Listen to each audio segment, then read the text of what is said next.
વિધાનસભાની પેટા ચૂંટણી માટે આજે સવારે 7 વાગ્યાથી મતદાન શરૂ થયું છે। અત્યારે હાલ ઉમરેઠની અંદર પોલીસનો ચુસ્ત બંદોબસ્ત ગોઠવવામાં આવ્યો છે અને દરેક લોકોને મતદાન કરવા માટે અપીલ પણ કરવામાં આવી છે।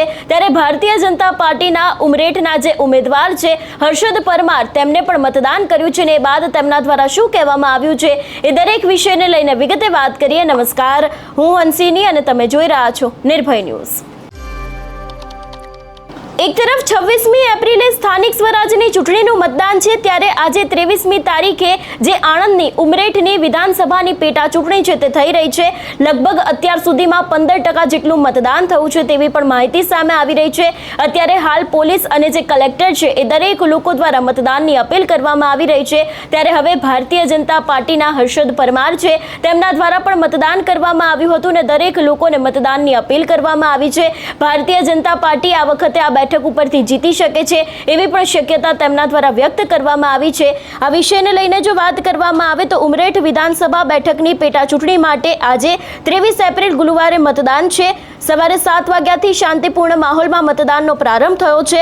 ઉમરેઠ વિધાનસભા મત વિસ્તારમાં કુલ 2,45,623 મતદારો નોંધાયેલા છે, જે 46 ગામોના 306 મતદાન મથકો ઉપર સાંજ સુધીમાં મતદાન કરશે। 2 કલાકમાં લગભગ 10% જેટલું મતદાન નોંધાયું છે। વહેલી સવારના ઠંડા પહોરમાં જ મોટી સંખ્યામાં મતદારો છે તે લોકો મત આપવા માટે ઉમટી પડ્યા હતા અને ત્યારે હવે ભારતીય જનતા પાર્ટીના જે ઉમેદવાર છે હર્ષદ પરમાર એમને પણ મતદાન કર્યું હતું। સૌથી પહેલા તો એ દ્રશ્યો ઉપર નજર કરીએ અને બાદ એમના દ્વારા શું કહેવામાં આવ્યું છે તે સાંભળીએ।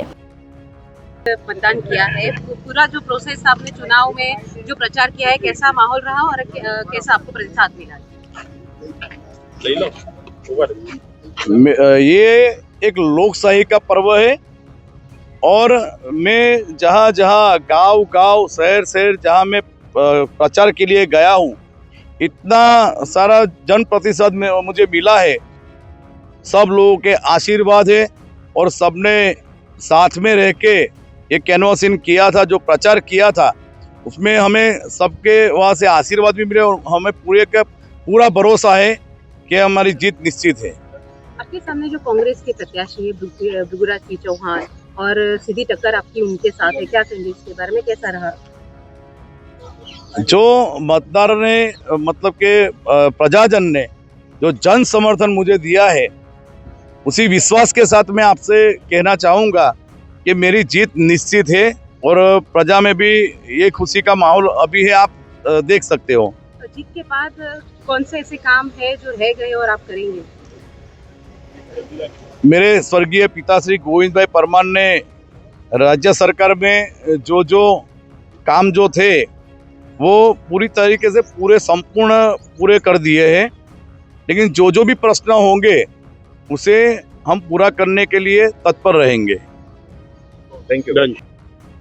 વાત કરવામાં આવે ઉમરેઠ વિધાનસભાની તો ઉમરેઠ વિધાનસભા પેટા ચૂંટણીમાં શહેરી વિસ્તારમાં 68% મતદાન મથકો અને ગ્રામ્ય વિસ્તારમાં 238 મતદાન મથકો મળીને કુલ 306 મતદાન મથકો સજ્જ કરવામાં આવ્યા છે, જ્યાં થતી તમામ ગતિવિધિઓ પર નજર રાખવા માટે અત્યારે હાલ પોલીસ છે એ લોકોનો બંદોબસ્ત જોવા મળ્યો છે। મતદાનની સુલભતા સુનિશ્ચિત કરવા માટે 218 જેટલી વ્હીલચેરની સુવિધા કરવામાં આવી છે।